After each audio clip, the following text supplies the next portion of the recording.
Just a quick recap: Mitch Belagic, Tony Lobier, Chang Q, Charles Zhang, Rich Goulart. Can everyone see this?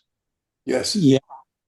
All right. So as I was saying, one of my concerns is that this is like 2000 all over again.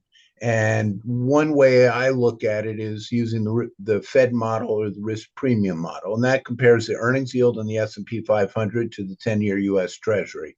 It was negative in 2000, and today it is at 0.29, which is pretty low. It's not an extreme sell, but we're heading in that direction potentially if you get either earnings declining or higher interest rates, and both are a risk. And this model actually works really well on the buy side. If you were a buyer on this model in March of 2009, and I did, not so much in 2013 during the Euro crisis, but I definitely was a buyer in the COVID crash of March 2000. It gives you some really clear buy signals when basically stocks are very cheap. And I think what's nice about it is stocks shouldn't just be seen as overvalued or undervalued. They need to be seen relative to other assets, and the largest, most important being the U.S. Treasury. So the 10-year U.S. Treasury, comparing its earnings yield, makes all the sense. And it tells you things are extremely oversold here. This is a panic. You bought those, you bought cheaply, and it was very easy to make money when you bought at those periods. Same thing happened in 2000. Market got extremely overvalued. We're approaching a point where things are getting expensive. They're more expensive than they've been in 10 years. And what I'm noticing is, so you got a low risk premium, but what's happened in the last month is actually interest rates have been moving up. And not only that, I'm watching the estimated earnings for the S&P 500. They've been flat for the last couple of months at around 278. Now they're almost ticking down, and are they going to roll over? I don't know, but I'm concerned about the market. But again, the big backdrop that I think is important for all assets is interest rates, because that's critical to stocks, bonds, and real estate. And we had really this great wind at our back for 40 years from 1981. This is the bulk of my career, and probably Neil Windward's and Randy Hughes's and several and others on this call. And during that period, the S&P 500 just kept on rolling, and a 60-40 allocation, you just couldn't go wrong. But what's happened recently, we've been waiting for a soft landing, an economic slowdown because of the tightening, and it hasn't happened. And the economy keeps on surprising us. I think we had very good GDP numbers even yesterday, 2.8, even 3%, I think was expected. So it's a little lighter, but you have interest rates moving up. And when interest rates move up, that's competition to stocks. Now, one of the concerns that I have, and I know Tony Lobier certainly and probably most of you agree with me on this. The amount of debt that we have relative to GDP is incredibly high. And one of the problems is now we're actually seeing the interest coverage, our debt service, that's really going up quite a bit. It's the largest component of our expenditures. Now, Donald Trump, it's a coin flip whether he'll be president. And he's talked about working with Elon Musk and cutting $2 trillion in government. Yeah, that sounds great. But I think the thing that I find useful, I'm sorry, Robert Levin is not on the call today, but he's one of my friends and colleagues, and he worked for Paul Tudor Jones and Louis Bacon. Paul Tudor Jones in particular is a well-known market timer, one of the greatest. But he did a lot of work doing what were known as he did analogs for those guys. What are the historic analogs? And to me, I look at, historic bubbles in 1929. And following that, there was an inflationary period. And then there was another bubble around 1966 to 71. And then after that, there was a another inflationary bubble throughout the 70s. And then stocks took off and they peaked in 2000. And then there was another inflationary bubble. And during these inflationary bubbles, if you own gold, if you own commodities, you did very well. And what my sense is that we're at a point where if you look at the PPI relative to the S&P 500, it looks like, the S&P is fully valued. And I think that there is a risk here that you're going to see commodities do well. And here's my other concern with regard to the market. I feel that there are analogies here relative to the 2000 peak. Now, in 2000, different stocks. Back then it was Microsoft, Cisco, IBM, Sun Micro, EMC. But again, you have these gigantic parabolic run-ups. But I think the important thing is what happens afterward. And I had a hedge fund in the late 90s. And for a brief moment, I felt really smart. But in the subsequent period, those stocks, the NASDAQ declined 83%, the S&P 500 declined 53%. And not only were the declines significant, but what happened elsewhere. This is just in case people don't believe me, and I actually said it wrong on the last call.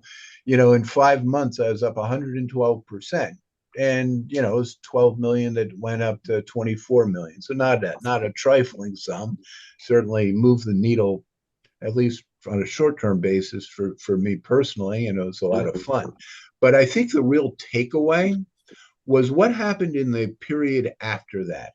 And what occurred to me, or what I came to, hindsight's 2020, reading Robert Shiller and the like, in the period after that, rotating to small cap value, emerging markets, international, gold, oil, you would have done well. But something called recency bias tends to keep you wanting to continue to invest in what has worked recently. And I have a colleague who works for Macro Intelligence Partners, and he has this nice chart, and it shows the outperformance of emerging markets and other non-US markets in the period following a peak. And I think that this is where we should be looking for future returns, and not only internationally, but different sectors. So if tech was doing great and it was in the 1990s, in the period that subsequently followed, energy, materials, mining, industrials, you can see, but it's energy, materials, and mining, really these inflationary proxies. Now, one name that came up recently and is guys on the call here, I'll keep him anonymous, but the idea is that Bitcoin might be really a very interesting proxy for two things. One, I think it's a proxy for speculation. Anytime I see a parabolic move, I get concerned. But I actually listened to an interview of Michael Saylor, who runs a company called MicroStrategies, and he made a very compelling case to say that actually Bitcoin is the most logical inflation hedge you can own. And for that reason, and looking at MicroStrategies, there's a very compelling case that not only will commodities do well going forward, but so will Bitcoin. I'm no expert on Bitcoin. I'm just learning about it. I know it's been around for a while, but I also like to not invest in things I don't understand. But I happen to pull up a chart today on Bitcoin, and it is breaking out to a new high. One of our speakers, Rich Gula, a very prominent technician in quant, was also pointing out that it looks very interesting. And here is MicroStrategy. And generally, when I look at a chart that has a move like this, I would say bravely, I would want to short it here. And it had a big move. But here, if in fact we're having a rotation away from large cap stocks and into commodities. And if in fact the market truly believes that Bitcoin is the best way to capitalize on inflation, and after the 25% or whatever it is of inflation, I mean, I'm hearing commentary that, we've really tracked more like 14% inflation. You just can't trust the government in terms of what they've been putting out there, because they're always changing the basket. Then really there may be significant upside in MicroStrategies. And it's something that I actually put the YouTube video here, and you'll be able to get it from me when you look this up on our website. But I thought Michael Saylor's discussion of why Bitcoin makes sense relative to other commodities and other asset classes was fascinating. But the bottom line is, I think that what we're seeing is a peak in the mega cap stocks. We're rotating elsewhere. We're already seeing this rotation into smaller cap companies. One area I mentioned previously, I'm sorry I don't have it, but gold went up like 11-fold, then a 6-fold. And I think that there is significant potential that it'll go a good bit higher. And it always happens. It always follows a bubble in stocks. And here is a chart of gold and silver. And again, you see these parabolic moves. And what I'm hoping for, and what I believe, because I'm buying more and more gold and silver stocks, is that you could see a move here in gold and silver. And one other area that I learned the hard way was, after the peak in 2000, China put in almost a 7-fold move, and you see it here. And what happened, I think it was September 12th, we had this same group of analysts or market experts on the call, and Tony Lobier and Chang Q talked about BYD, Weibo, PDD, and DQ as Chinese stocks, and those all did incredibly well. And what I'm wondering is, are we going to see a replay here? But again, I'm just going to go back to some commentary that I had written about in newsletters and Seeking Alpha and anyone who listens to me. But I was concerned about NVIDIA going parabolic back around June. And it did have a pullback. It's consolidated. It looks like it's punching a little higher. And I just find that when a stock puts in an unusually strong move, NVIDIA being up 9-fold in about 2 years, the MAGs, that would be the Magnificent Seven, that ETF up 269%, and probably 18 months. Those rates of return are not sustainable. With regard to some names that I've looked at and like recently, I've looked at a company by the name of Calumet. And what's interesting about Calumet is I like the idea of finding a new leader.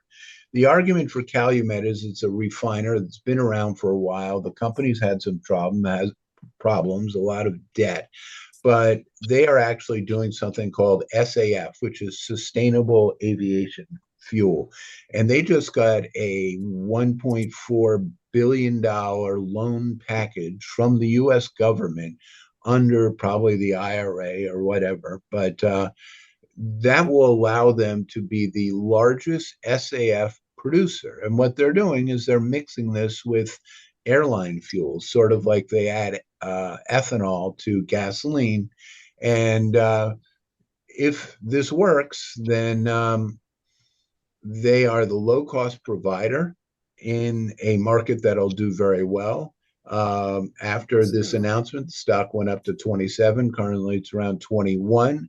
I think there's been some concern that, well, we don't know whether if there's a Trump presidency and they push back on the IRA, whether the EPA is going to not be as supportive of mandates and credits that will drive this market, and that remains to be seen.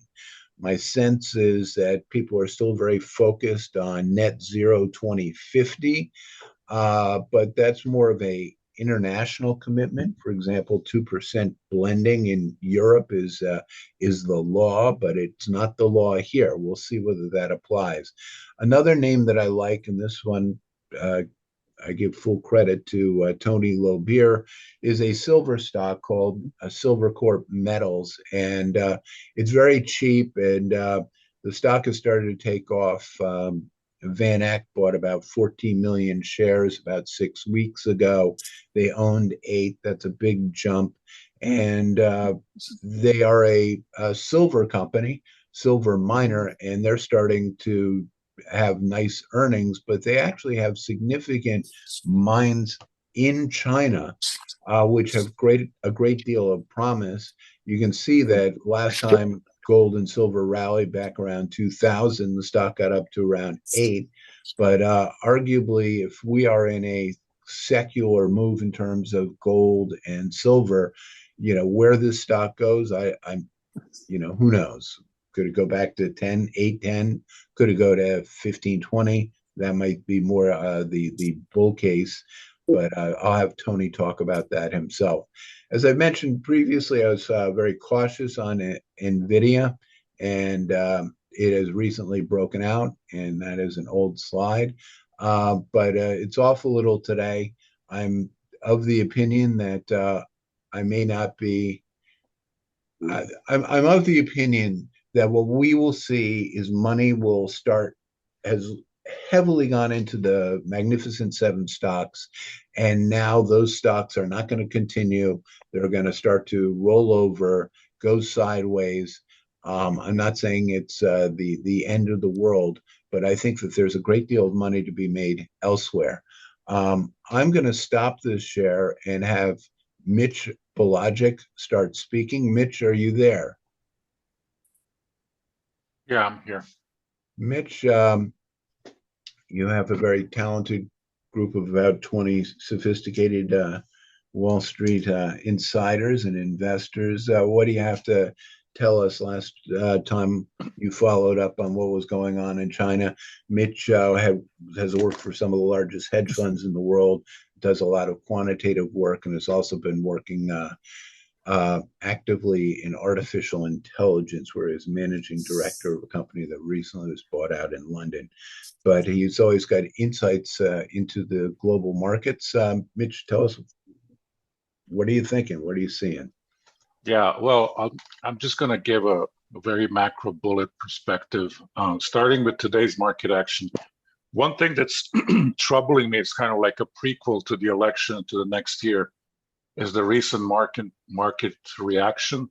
I've been really worried about sentiment dropping, money flow, institutional money flows really pulling back. And the way I'm reading this with the technical patterns today is that this is not a vote of no confidence, excuse me, not a vote of no confidence to the presidential candidate, primarily Trump, because if you look at the Las Vegas odds makers, you're at 66% today.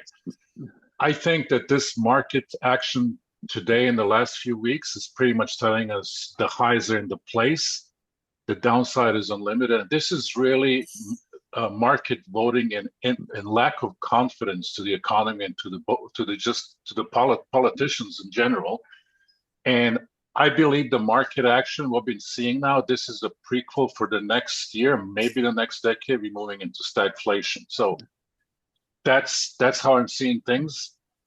As far as stagflation, one of the problems, if this is a prelude, because I don't see inflation calming down here, especially with the government spending, I just don't see any growth, because the earnings, and Tyson, you know better this than anyone, I see earnings growth would have to soar to make up to the overvaluation. So I think everything is in place for stagflation.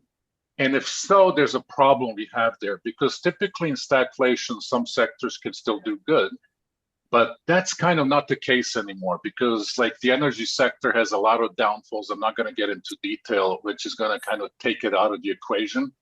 Technology sector, again, extreme overvaluation, a lot of issues. So for me right now, this market is not investable. Only tradable if you're very skilled with good nerves and experience to trade it. And and then really wait and see what happens after the election to confirm that if we are really getting into a stagflation period or not. Three things that overlay on my mind are China, AI, the technological boom that are being dominant. And as far as the China goes, I'm still pretty much within my trades. I believe that China's situation is stabilizing.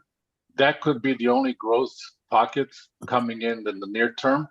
And my trades are still pretty much in place. I believe is like going long China and going short Europe and Japan. I have absolutely no hope for Europe. Any scenario, any combination, political, macroeconomical, business, financial, it doesn't work in Europe's favor. Not to mention geopolitical with the war with Russia and Ukraine. It seems like it's coming to an end with Russian victory, whether we like it or not. This is not a political statement. This is just a fact. And that's just going to be the final blow, not just to the EU, but also to the NATO. Having said that, let's see where we stand with AI now. So this time, no China to the rescue. Even if China is a growth story, and I think it is, at least the spread trade, it's not coming to the US rescue this time. In fact, China has all the interest to dump whatever's remaining of dollars and treasuries. And China does have an interest for the lower dollar because that helps the emerging market economies. And that's where China is now focused on. That's a play that's been gaining a lot of attention. If you were following the BRICS, probably you didn't follow the BRICS if you were fixated on the Western media that pretty much acted as if it didn't exist. Now, AI to the rescue? I don't think so. This is something I work very closely with, and I'm just gonna lay out some of the issues we have at AI that are ongoing. First, let me start with the analyst world, from the Goldman and Morgans of the world. I think that this fixation on the sexy stocks like NVIDIA, or just the supply side, the tool chain as well, there's really little focus in understanding how AI is really going to enhance growth with the adapters, the demand side, the corporate America, Europe, Japan, and the rest of the world. There's real little understanding. And this is where I think a lot of the Wall Street valuation is really wrong. And as far as how this is going to bail out and how is this going to enhance growth and productivity, yes, but not in 2025, because there's a lot of things on its way that are really, there's a lot of ops. I'm not going to get into them, but reality check is coming in strong. Here, I'll give you one reality check that's really destroying 3 or 4 sectors.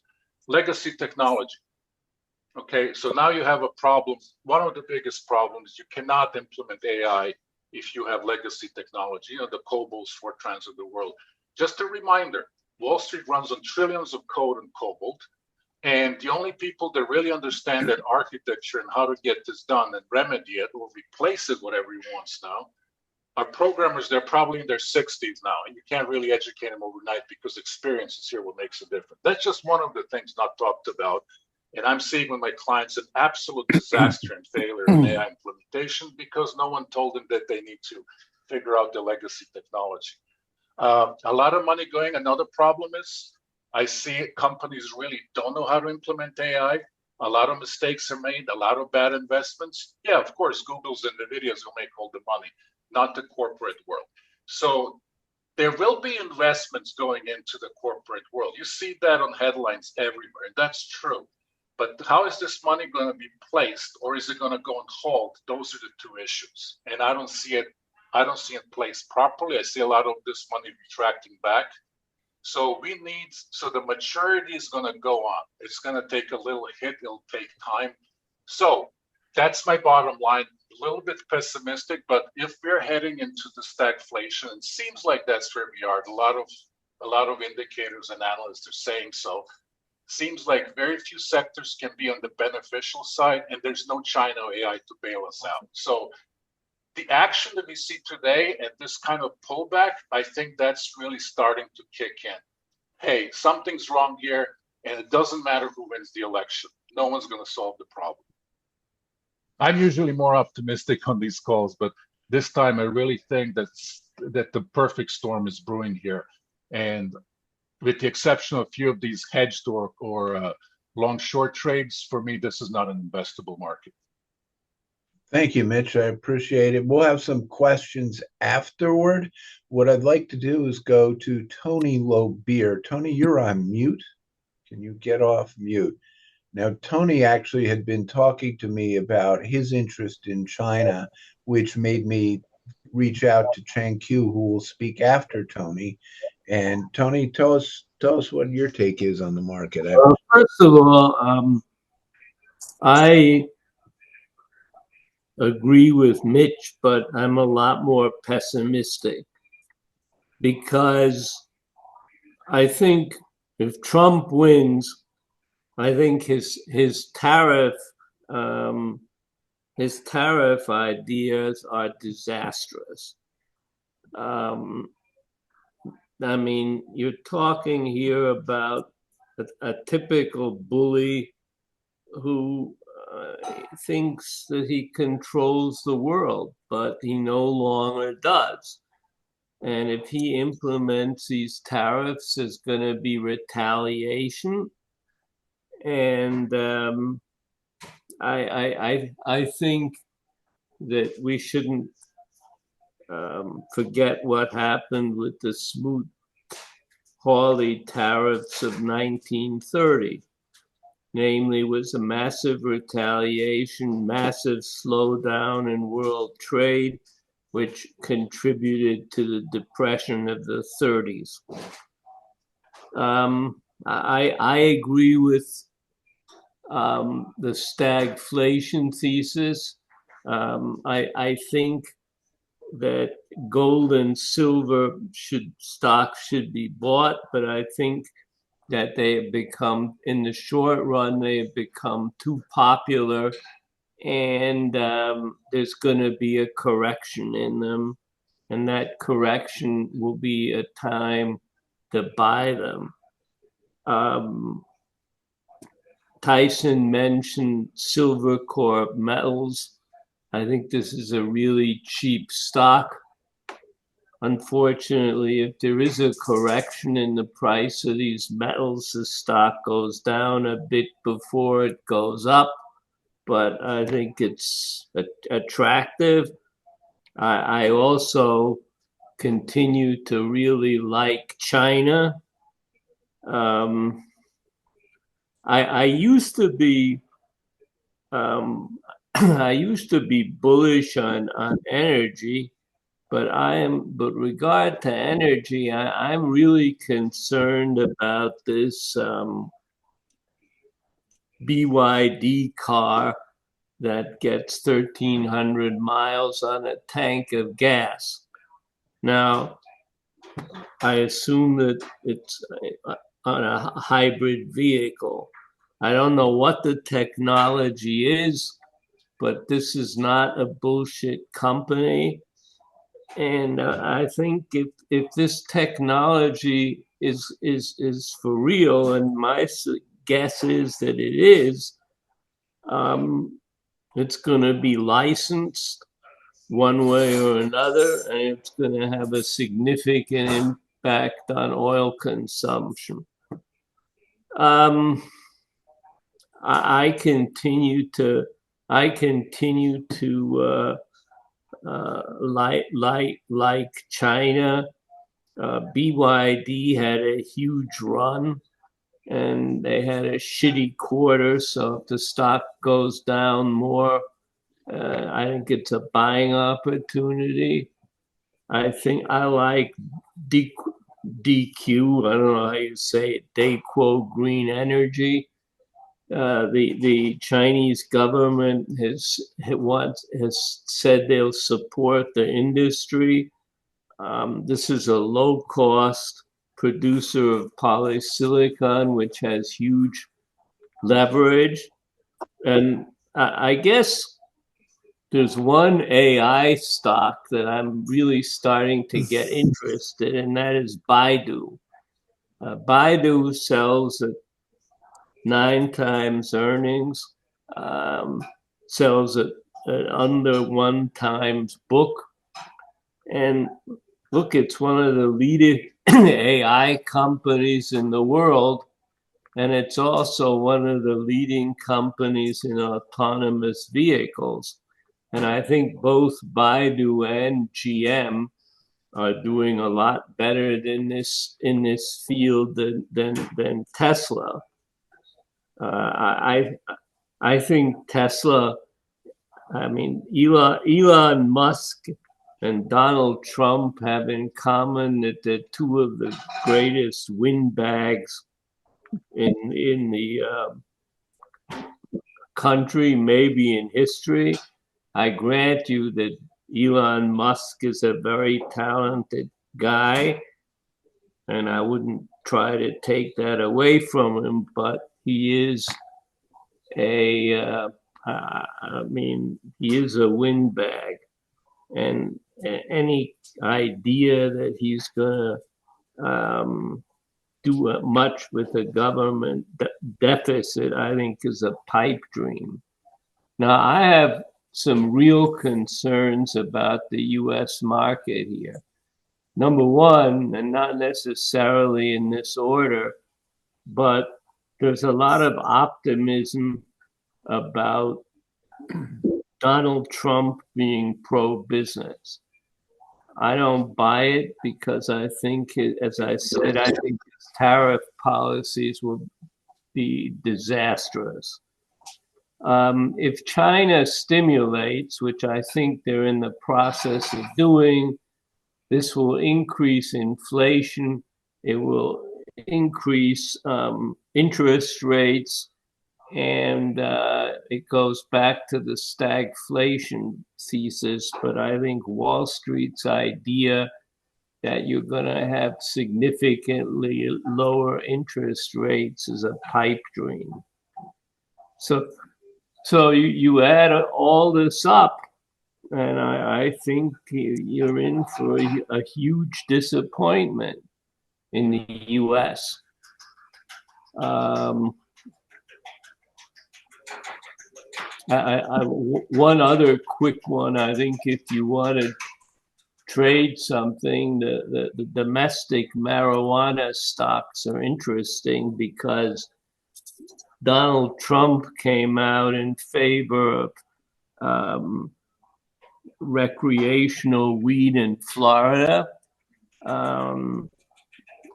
Kamala Harris, whom I don't think will win, but she's definitely for it. And you have this referendum in Florida on recreational, which is most people think is going to pass. And I think because of the tax regimen, there is huge upside in these stocks.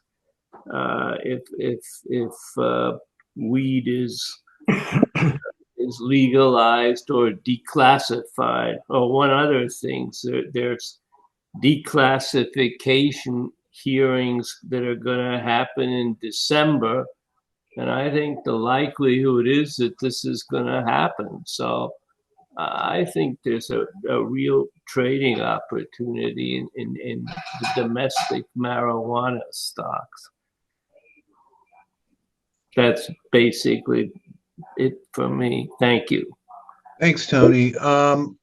As I said, when Tony started talking to me about these Chinese stocks, I was reminded of perhaps one of the greatest trades ever, and that was done by Chang Q. Chang Q I had found on First Call in 2003. In 2003, a long time ago, was the end of the tech bubble. And at that point, you start to see Wall Street do some kind of classic herd type behavior. And at that point, of course, China being China 20 years ago was not the country it is today. All the Wall Street firms put out sells and started dropping coverage on all the Chinese internet stocks. But this one guy, Chang Q, had strong buys on Sina, Sohu, NetEase, and I think it was Tencent. Every single one of those stocks from that point went up 100x. Now, 2020 hindsight is what it is. I bought them. I met Chang. He explained what he did. He later went on to work for a hedge fund, but he explained not so long ago on one of these calls, he's studied nuclear physics and he's a Columbia MBA. He speaks Chinese fluently.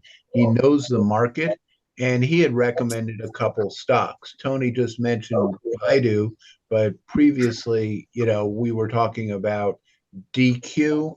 Tell us what's your thought on Chinese, and what Chinese stocks do you like, and do you have any kind of sense of timing around any of those? Okay, thank you, Tyson, for the introduction.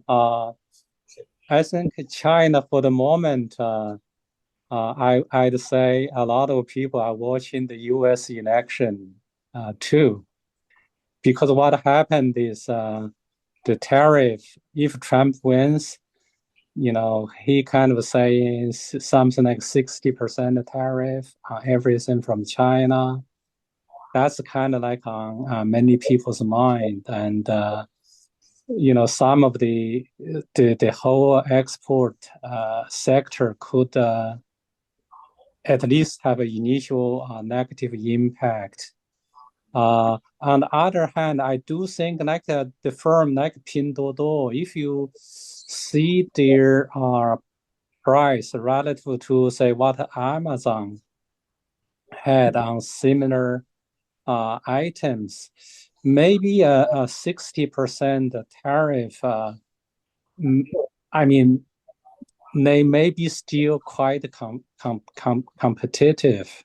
But I think initially there will be a very bad reaction to the Chinese names. The secondary, if the import sector, China's export sector is going down, obviously that will transmit into other sectors of the economy, and that will basically influence all the other, most of the other stocks listed in U.S. For that matter. So the if you look at the Chinese, central government, the central bank actually followed up in the last few weeks about their rate cuts, their reserve ratio cuts, and also some of the ministry rolled out, some stimulus policy. But the major one, even the rumored like 10 trillion renminbi of stimulus, that's still, pending to next week's National Congress kind of final decision.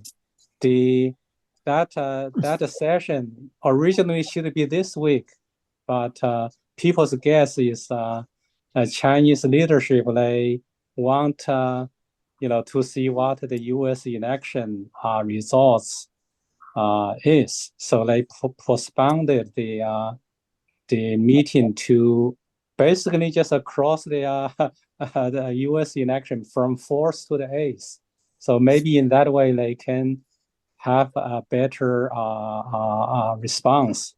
But on the other hand, so far, the rumored 10 trillion of stimulus, many analysts, from what I read, myself included, that's not really enough to pull China out of the the current the negative spiral. But hopefully it will change the sentiment, and then gradually maybe the leadership will do some follow-up things. On that leadership front, I think the recent observation is looks like China's heading into a more of a group kind of a leadership instead of just Mr. Xi Jinping, dictating everything. Looks like recently there are more shared responsibilities among the top people. So that could be a better thing to the country in terms of make better decisions. In terms of the name, why I choose PDD. Last time I suggest the PDD and the WB.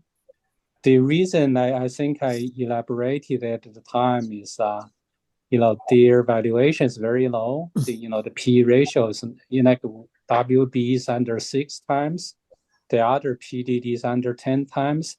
And also they all have growth potentials there. They are earning money and the P ratio is very low. So there is short term, we could have a knee-jerk reaction to U.S.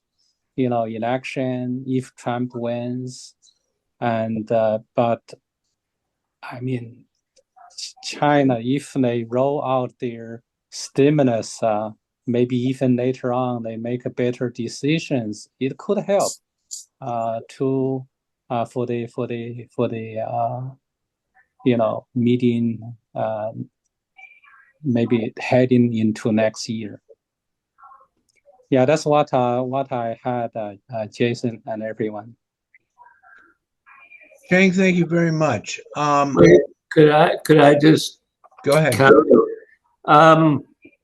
I think one comment I have on Chang's comments is, first of all, I think that a Trump victory is already in the stock market because he's leading I mean, the betting odds are that he's going to win. And I think that the big rally we had last week was all because, hey, the yay Trump rally. So the other thing is, I'm going to give you a contrarian view. I think Trump victory will be very bullish for China. And the reason for that is that Trump is going to antagonize everybody, including Taiwan, Europe, everybody. And if Trump antagonizes everybody, that's going to be very bullish for China. So I think, Trump is going to make China great again. So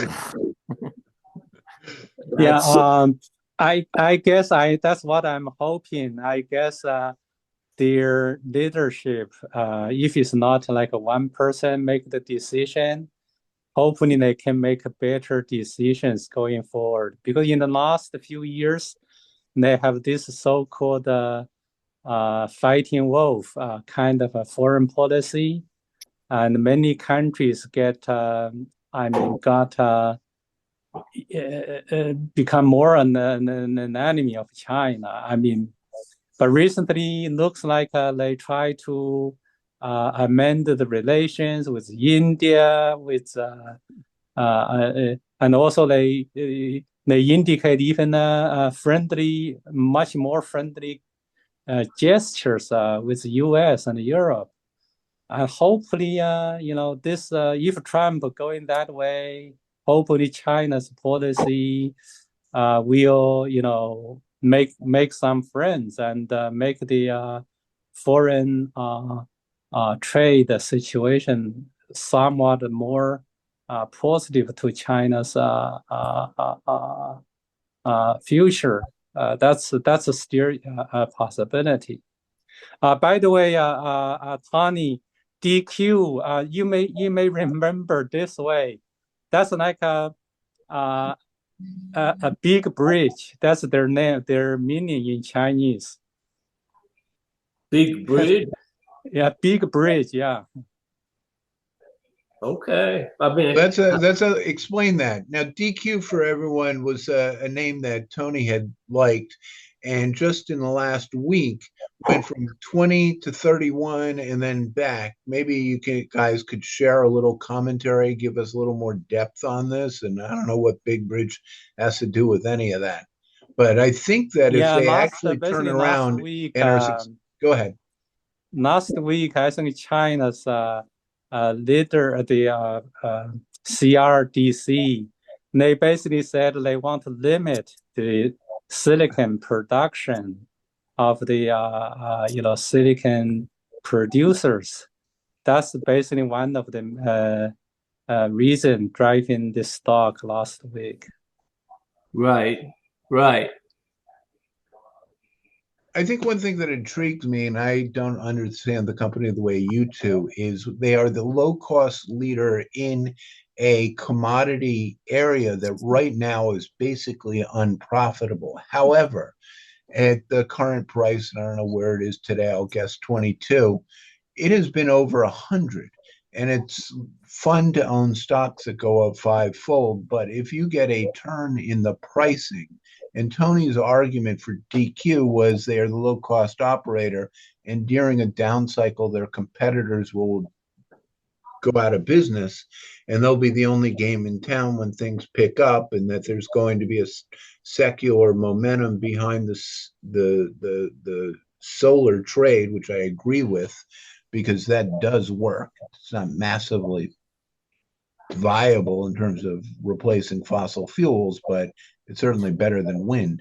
It definitely works, and it continues to be used more and more. So hopefully you'll see a big move here. But am I missing something, Tony or Cheng? No, well, look, I think that's right. I mean, this is a typical cyclical industry on steroids. And what happens is it's pretty easy to produce polysilicon. So when the price goes up, you get all these marginal producers, and then you get oversupply and the price crashes.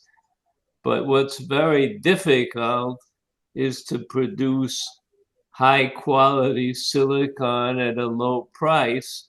And I'm not saying that DQ is the only one who can do this, but I think it is one of the best ones that does it.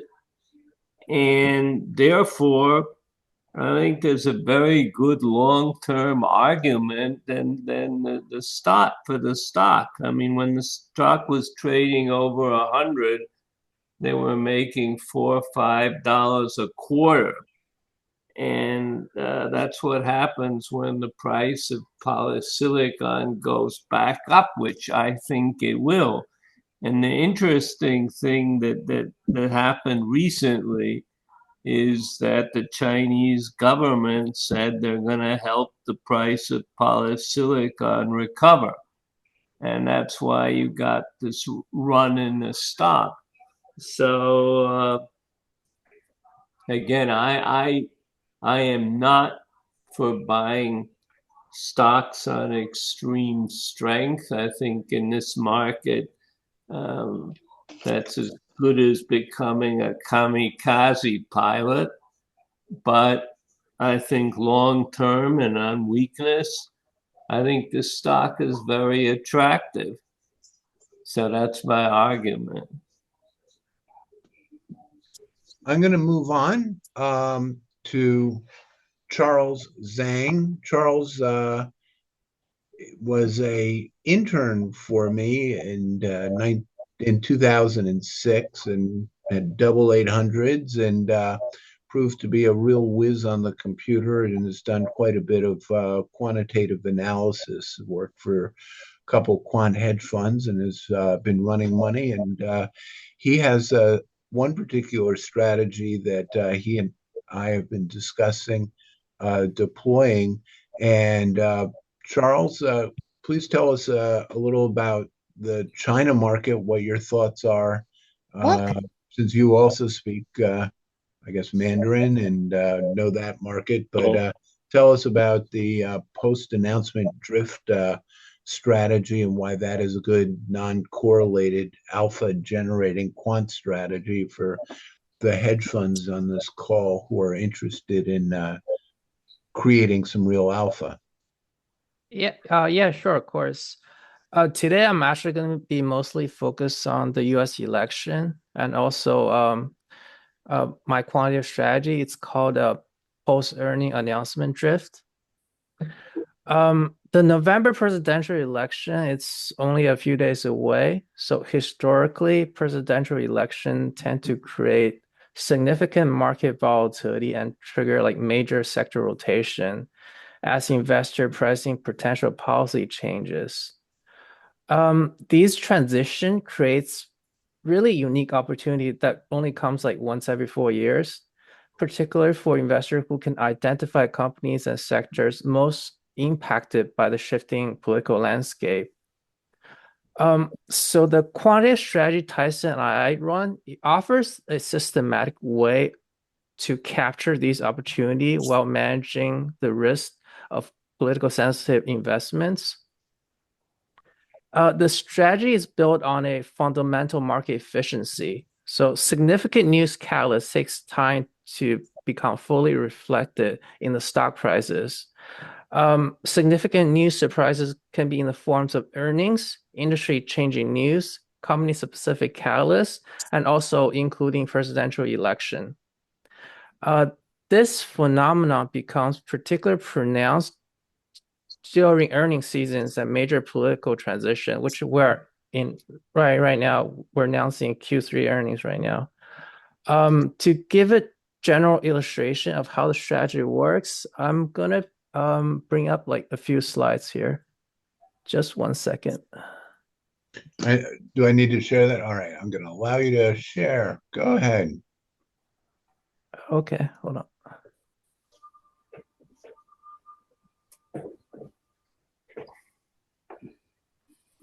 Okay.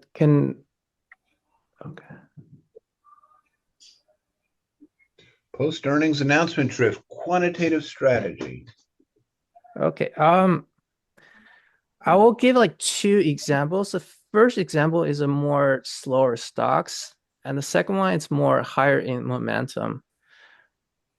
And they both share the same characteristics, and I'm using the same strategy to buy and also risk manage both stocks. The first one is Calumet, which Tyson had talked about.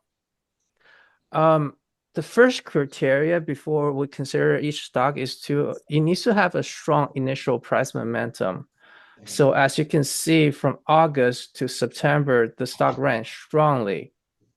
And after the strong initial run, the second criteria is that you need to have several days to several weeks of consolidation, which occurred during the month of September. And on October 3rd, that's when Calumet received a $150 million funding agreement.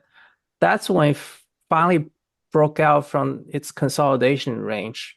So according to the strategy, I will be entering on this day. Let's go to the next. Example. The next example is called Oklo. It's a small nuclear energy play. As you can see, it also demonstrates strong initial price momentum. So after the initial price momentum, it goes into consolidation. And our buy becomes triggered on October 15th. That's when it signed a contract with Google to power its AI data center. That's why it really caused the stock leaving this consolidation range.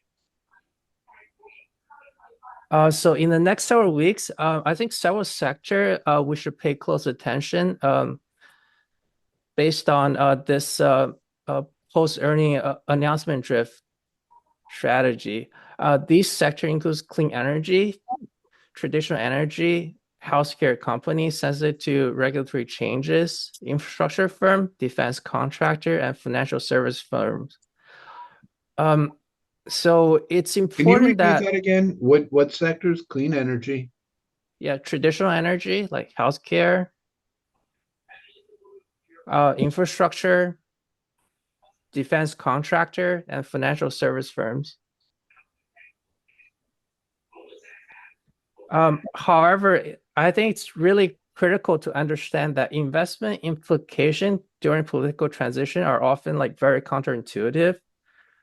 A prime example was after the 2016 election, the new Trump administration was viewed as very friendly to the traditional energy companies. However, the sector actually experienced significant underperformance in the next 4 years due to overproduction. Conversely, after the 2020 election, the energy sector actually enjoyed abnormally strong outperformance under a very unfriendly administration because the sector like regained its capital expenditure discipline and start to restrain production. So this example really highlights like why our strategy focus on objective price movements and news catalysts rather than try to make our own prediction on policy impacts. However, like well-informed and well-researched it might have been. So like in our two stock examples, our ideal investment candidate, it needs to demonstrate like pre-existing momentum. And after that, it needs to go through a period of consolidation. And it needs to have a significant new surprise that catapults the stock out of this consolidation range. With any effective investment strategy, I think risk management is also a key component in the post-earning announcement drift strategy. So rather attempting to anticipate like election outcome, we wait for clear technical breakout before entering a position. Our systematic approach includes a specific entry criteria, position sizing rules, and a trailing stop system that adapts to market condition. So most importantly, we maintain a completely objective and flexible in choosing and managing our investments. Like we don't really get married to any specific potential election outcome. So in conclusion, the PEAD strategy provides us with a systematic framework to capture post-election opportunity while maintaining a disciplined risk management framework. By focusing on price action and technical breakout rather than try to predict specific outcome, we can capitalize on election-driven moves while protecting our capital. The key to success, I think, is to like maintain a really strong risk management process, particularly given the heightened volatility that often accompanies major political transition. I think this approach allows us to participate in election-driven market moves while preserving capital and managing downside risk. That's all I have. I'll transition do you to have anything Tyson. you can say on China? In China, I was in a few China trades a few weeks ago, but ever since like two weeks ago, there was no substantial stimulus news. I just exited all the position since like pretty much all of them like dropped off from their moving averages. So that's one of my risk management rules. I don't own anything that's under a moving average. So using your strategy, you did get into them, and then you're now out, and you're just waiting to see whether we would, let's say, get the stimulus and see how what tariffs and what we can see out of the Trump administration if they become the next administration. Is that the idea? That's correct. Ideally, it should go through another period of consolidation, and after that, it needs to have a significant new surprise. I mean, it could be in the form of a new stimulus, which will cause like the entire sector to really break out. So speaking of China, your criteria here fits very well. Just looking at the China large cap index, exactly same format. So I guess the Trump election could be the catalyst for the Chinese index as well. Yeah, of course. Thank you, Charles. We have one last speaker, and that is Richard Gula, who has spoken here many times previously, somebody I've known for a long period of time. I am going to pull up. I'm going to endeavor now to share my screen and the Okay. How do I stop sharing? I'll take control. Oh, okay, got it. Okay, so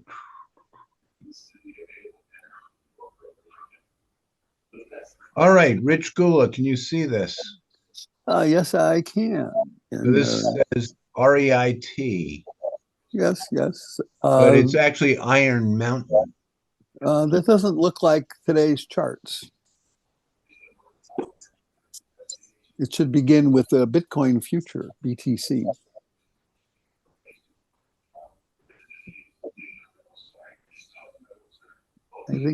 I think those are a previous set that I sent to you, which is okay. We can go over those just as well. We're still looking at Charles's screens. Okay, give me a second. I have to find the right screen. I know that. Forgive me, folks. Oh, if I could ask the last speaker, how much do you have in go ahead. assets Ask some employed? questions. All right. Okay, Charles, you're on mute. And I think Rich Gula is going to ask you some questions.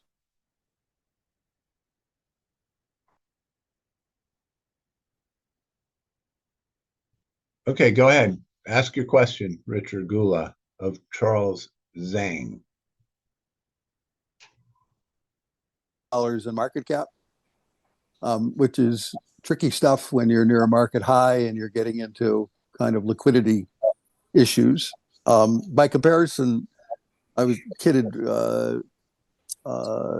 Kyson this morning that I, by mistake, thought DJT was a symbol for the Dow Jones Transports. And I was wondering why they had traded 700 million shares or something like that recently. And of course, that DJT is the Donald Trump stock. But the Donald Trump stock right now is $7 billion. So this is a pretty strange market. But Charles, a question I had is, do you have money exposed in your strategy right now? And like how much? Right now, my exposure is around like 20%, actually, after exiting like all the China trades. Right. But in terms of actual dollars, so are you managing money for others, or this is? I think he's running it for himself right now. Okay. All right. That's fine. The observations are that I monitor a number of ETF services, which have gotten better and better, actually better than most of the stock services out there right now. They consistently say that the dollar flows are remaining very strong into the entire ETF universe. Interestingly, when you go to one of the services that shows you the last month where money has gone, and it's going into the specialty inverse or dynamic ETFs, which if you want to create a modern sentiment indicator, that would be a pretty good one. They're not buying the SPY or the QQQ. They're buying something that the SOXS, which is the short that goes after the semiconductors, and that trades 100 million shares a day. So there's this is an interesting dichotomy. Next point is that I don't argue recessions because your recession is when they shade something in the Fred database on top of their data and say there was a recession. Otherwise, everybody's arguing what might happen. I will say that there's certainly been a recession in a lot of consumer discretionary stocks if you happen to be in the ESOP of Under Armour or any number of other companies like that, Nike, et cetera. The current market, you had a pretty good economic data point today at 8:30, and the bond market is no longer responding to that. I gauge it on the futures and look at every one of those points and have my own mental scoring on a given economic data point. So the Fed is not in the. I don't think the Fed's policies are what's driving what seems to be happening in the marketplace right now. I would anybody I talk to would just say liquidity is key. So if you're gonna do the $900 million stock and recommend it to a friend, hopefully they understand that those stocks can move 10 and 20% pretty fast. The risk in the market is really in will people hit their sell apps from Schwab or Fidelity or whomever, where they have an ETF portfolio fairly exclusively, and I think that there's a lot of that out there right now. Anyway, we'll do the charts quick. Go ahead, fire away. Okay, Bitcoin future. This is the history of the Bitcoin future back to 2019. It's important because the longest running of the Bitcoin exposure funds is the BITO, BITO. I think it's from ProShares, and they use futures exclusively, and that gets away from all the problems of wallets and whether you can get your money the next day. Platform trading of crypto has got a long way to go, I think, until it's going to be fiduciarily acceptable. But I'm guessing that will come, and then a Trump election would be positive for that, particularly. Next chart, that's a chart of the Bitcoin more recently. And if this was a stock chart, I would guess that if it can take another pullback and then move out above 80, that's a pretty good run to the upside. And this is a lot better than almost any tech stock out there, except for occasional ones that have had sharp spikes on recent earnings. And BITO is, again, the symbol of that ETF that's worth taking a look at. It's worth reading that prospectus. Tyson had mentioned, is it MSTR? That's the stock you mentioned before, Tyson? Yes. And this is what it looks like. This is the weekly chart. It has that pullback, a pretty volatile place where I have a little green V before it broke out. A lot of volume went into it back in early in the year, so somebody's been playing this for a while. It's not a brand new idea, and I'm guessing that's coincided when the funds were approved. I don't remember. Everybody assumed they would be approved then anyway. This is where the problem in the market is. If I were on a panel with a bunch of serious investors, especially people who had to worry about paying out money and therefore couldn't lose it all, 522 ETFs own NVIDIA. And the SPY is the biggest holder. NVDX, I'm not sure what that is. That may be a dynamic ETF. There's also a cluster of dynamic single stock and semiconductor ETFs. So if I were talking to somebody who was new to the business but was serious about it, I'd tell them to buy 100 shares of the SOXS and the SOXL and watch them and try to understand how they fluctuate relative to what's happening in the broad market. Because NVIDIA, the biggest problem out there are individuals, and I've run into a bunch of them lately that have $5 to $10 million in a variety of retirement accounts, and they've made a lot of money in tech, and they say, "What do you think of NVIDIA?" And what I tell them is, your wealth is how much you keep, not how much you make, and therefore maybe you should learn how to use some of these inverses to hedge out some of your exposure. And I don't think that the classic registered investment advisor is recommending a strategy anywhere near that. By the way, the next slide shows you from ETF.com, which I've followed for a long time. I'm not recommending the service, but it's very data driven. It shows you where, as of the 29th, the dollar flows. And I would urge you to go through all of those ETFs and see what they do. I'm not going to do that right now, but the yen obviously is one that I'm pretty sure is a dynamic China play. Next slide, please. All right. Do you see what I have up? Oh, I'm sorry. I do now. Yeah, that's fine. NQ Asia. Yeah, and NQ. No, that says NASDAQ with bad writing. All right. They announced yesterday the NASDAQ made a new high, and in the future, it didn't make it by any stretch of the imagination. And the hedging via both the NASDAQ future and the is big sport and big business right now among managers that need to worry about whether stocks go down and whether they have a tax rate. What's that? Okay, we're Hello? getting one. Chang? Okay, sorry. Yeah. Keep going. Next one. That's the S&P future, which did make a new high above that peak back in the same chart.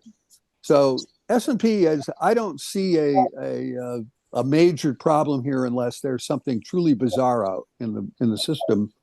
there are elements there that say that there are people worried about that.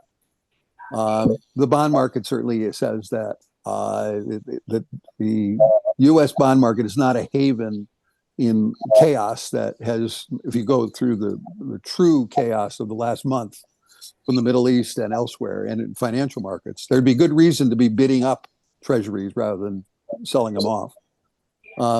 Next, this was a stock featured on CNBC yesterday where they blew up a recent pop in it, was up 10%. And obviously, if you work with this is a Zoom healthcare delivery company. I looked it up. They now are marketing in the Boston area on the sports stations online psychiatry, and you can change therapists anytime you want, and the cost is a lot less than walking into somebody's office. And I presume TelDoc delivers those services. It doesn't look like there's a booming economy for their services right now. And just to refresh your memory, Under Armour has got a very good global sort of a cheaper version of Nike, certainly in the sports world. I'm sorry, are we on to the next one? Under Armour. Next one, yeah. Under Armour, UA, where it says recession. There's a recession there that's been there for quite a while. This is not a couple of months old. This is a year old. Next stock. Eastern Bank is the only bank of size run out of New England, and it sold off when the Silicon Valley Bank collapsed. It's been trying to recover. It's known to be pretty well run, but there's also lots of stories that they have CRE exposure. And I'm not saying they do, but that CRE, commercial real estate, is still a looming problem. It shows up in a number of funds that have that kind of exposure. And I had written down that if you're going to do real estate, you want to be more or less in malls and residential development, and you want to be out of CRE and mortgages. So you got to be pretty careful. And next is Boston Properties, which looked like it had troubles also in CRE, but it looks like it may have resolved some of it. You don't want to see these stocks go down hard from here. I think that's the problem between now and early, let's say February after the inauguration. There still seems to be something brewing in the system. There's a lot of incidental or anecdotal incidental information on LinkedIn from a couple of guys that are old pros about too many properties being sold off at 30 cents on the dollar because nobody wants to pick up the debt structure. Next, this is another view at the Bitcoin future. This is the weekly. Again, this is unless something's going to go wrong in a regulatory or a fiduciary level, I suspect that Bitcoin has got pretty good global sponsorship. And next chart, the MAG 7. That they are out of gas, but they're not dead. So I doubt that Meta is into a bear market here of CMGI proportions. Way back, CMGI went from 1,000 to 100, and everybody owned it back in 2000. And let's see, the NQ chart again here on a weekly basis is still on trend, and using this simple model, the vulnerability in it is 10% based on the model. And I think to do more than that, you're going to have to be really rolling over the liquidity environment and having people being very, very afraid of something out there that isn't there yet. And lastly, because we got China from last time, when we're looking at the breakouts, the normal pullback that was discussed earlier, you can see here. That's what almost all sharp momentum breakouts look like if they've got something to them. The only problem here is that you'd like to see a little more volume coming in. But I would say that I would rather live with this than with a full plate of semiconductor stocks with perfect earnings right now for, let's say, the next quarter. And CWEB, next chart, is the China, another popular China ETF. has the same pattern. They're all looking absolutely the same. And last but not least is our old friend NVIDIA. And NVIDIA is not going to go down and crash as Teldoc did. But it's the lower boundary on this now. And this sort of model would normally show you where buying would come back into a pullback. It's not down very far from where you are. So I would think you're going to have repeated rallies that could take quite a while, but I'm not sure that this is a $160 stock. Anyway. You do think it is a $160 stock? No, I don't. Not unless it goes down and it digests. There's got to be a digestion of people that want out because they've made a lot of money. If I were playing golf with a lawyer that never listens to me, I would tell him to sell NVIDIA and buy the Argentina ETF, and he wouldn't do it. So there we go. So this is our friend Rich Gula, and he has got a great background like many of our speakers today. Are there any last questions? Alan DeLugash, you usually have a good question.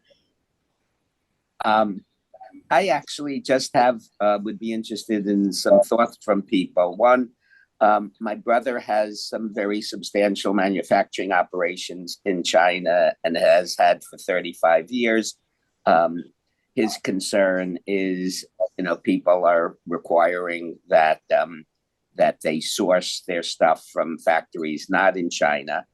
And on an overall fundamental basis, it seems to me that China is in the process of shooting itself in the foot with the current president. And I'm just not sure how ongoing growth can happen, and anything going on in China can get all this global pushback. So I'm a little concerned about that. Let me just mention two other things, and then I'd love some comments on all of them. One is DJT, I think, is one of the funniest plays ever. I just read that it's got a higher market cap now than Google. But we all know that the company is basically a worthless piece of garbage. They can't get any revenue. Trump is now on X. So, I don't see that Truth Social can ever go anywhere. Its valuation is the most ludicrous. But I'm reminded of the old adage that, before you think of shorting it, that the market could stay stupid for a lot longer than you can stay solvent. So I worry about that. The last comment that I'd love to hear thoughts about is I love the fact, I think as a tax guy and as an economist, I think Trump would be pretty bad for the economy, but not even a hair as horrible as Harris would be, with my point always being that the biggest difference is that if Trump gets in, he's never going to be able to get his tariffs past Congress. It's unlikely that he can do the tariffs he's talking about on his own without congressional approval. There's too many smart Republicans in Congress to allow anything like that to happen.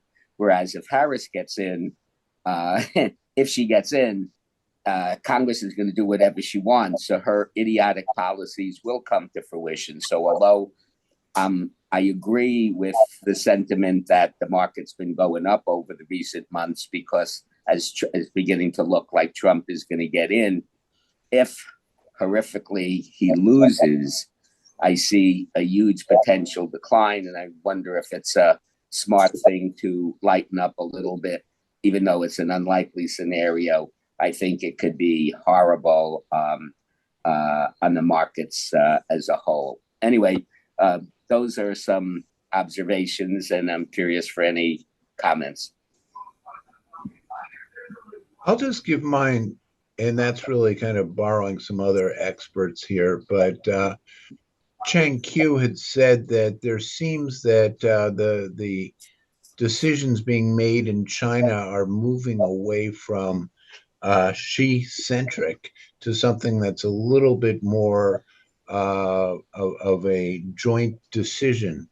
And what I would venture to say is the market seems to be changing, and what I've picked up in the last few months of looking at China is they've got 18% unemployment. And, as much as, the US have the US China competition, threats, whatever. I think that one of the greatest threats that Xi Jinping has to worry about is domestic strife. And I think that one way or the other, they may be wanting to move away from that. If that's his losing power, maybe that's good. But Chang, I think you're probably best qualified. Do you have any thoughts that you'd like to share on? Share?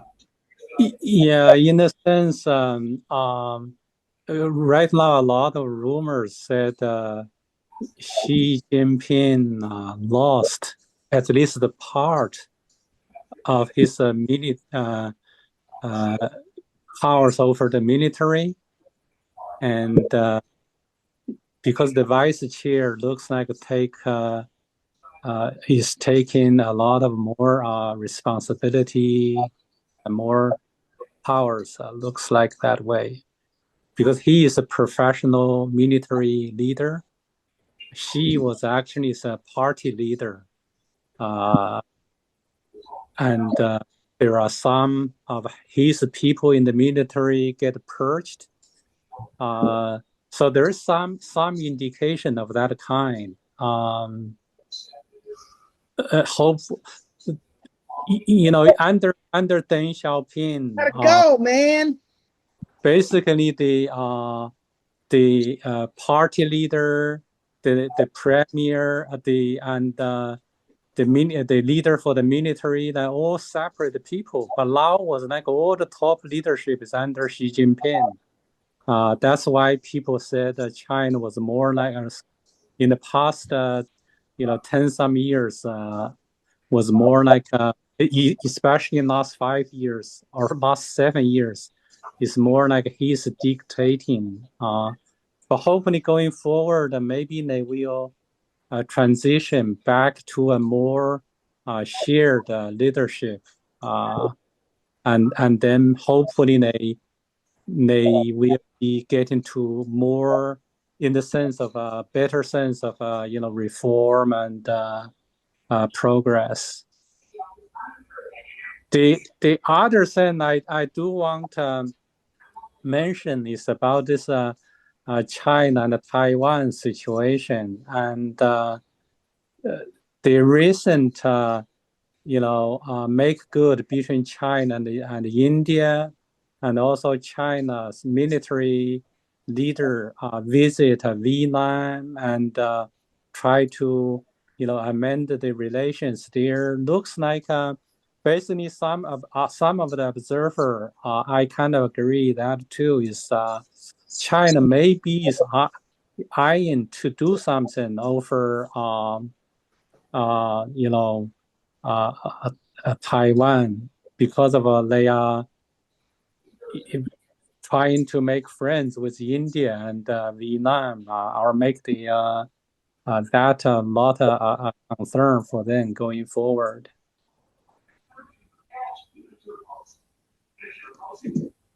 Any other comments, questions? Yeah, I have a comment on both sides. First of all, whoever is president, especially Trump, they will have no power or credibility or possibility to invoke any of the tariffs because it's going to fire back. This is a bloody fight that you better be careful what you ask for. Second thing, as Chang mentioned, there's also a troubling trend that China is gaining a lot of friends and a lot of influence from BRICS on, and there's a lot of opportunity. Don't forget, this planet consists more than 300 million Americans and Europeans. And China's doing and the troubling trend that we are becoming isolationists. We are actually isolating ourselves in this whole situation. So, and that's the troubling trend I'm seeing.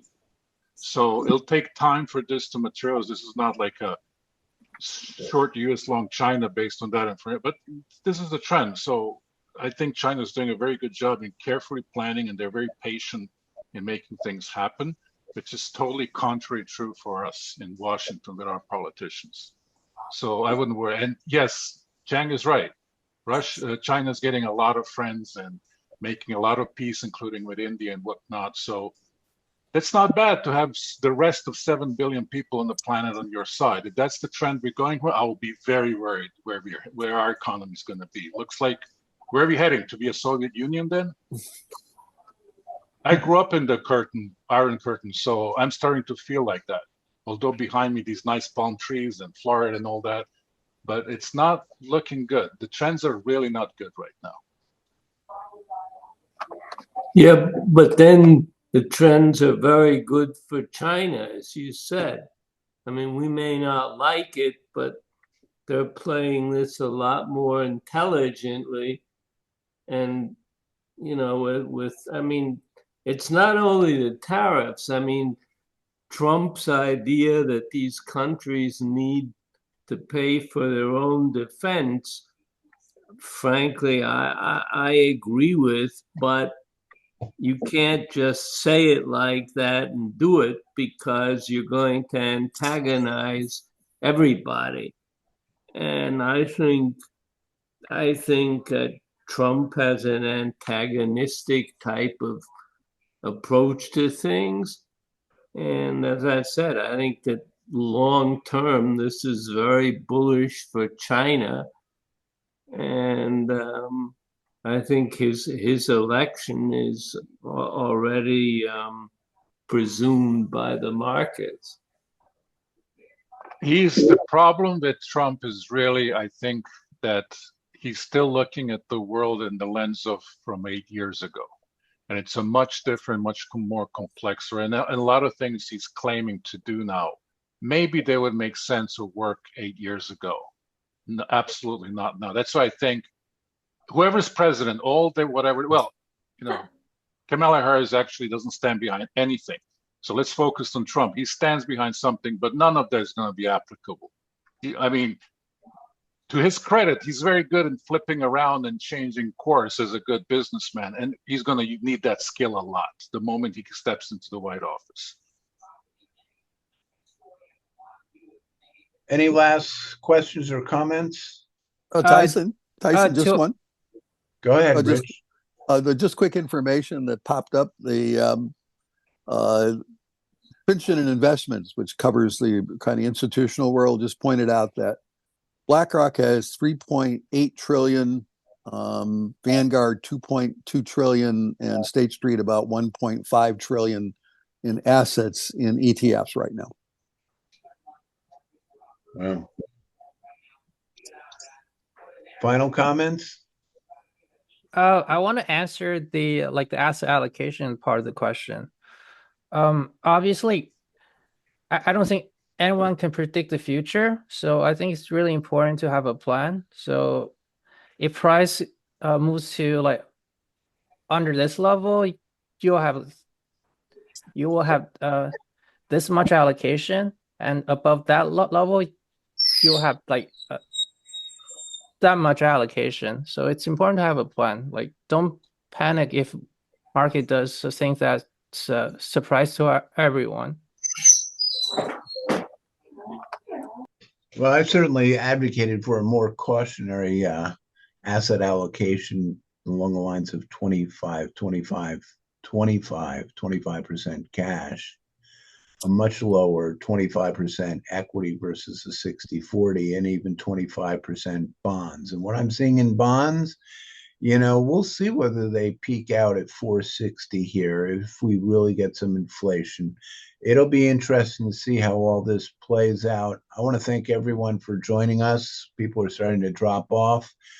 We've gone on for about an hour and a half, which is longer than usual, but we had some great content and great speakers and great guests. So thank you, everybody. We'll be in touch after the election and before the holidays.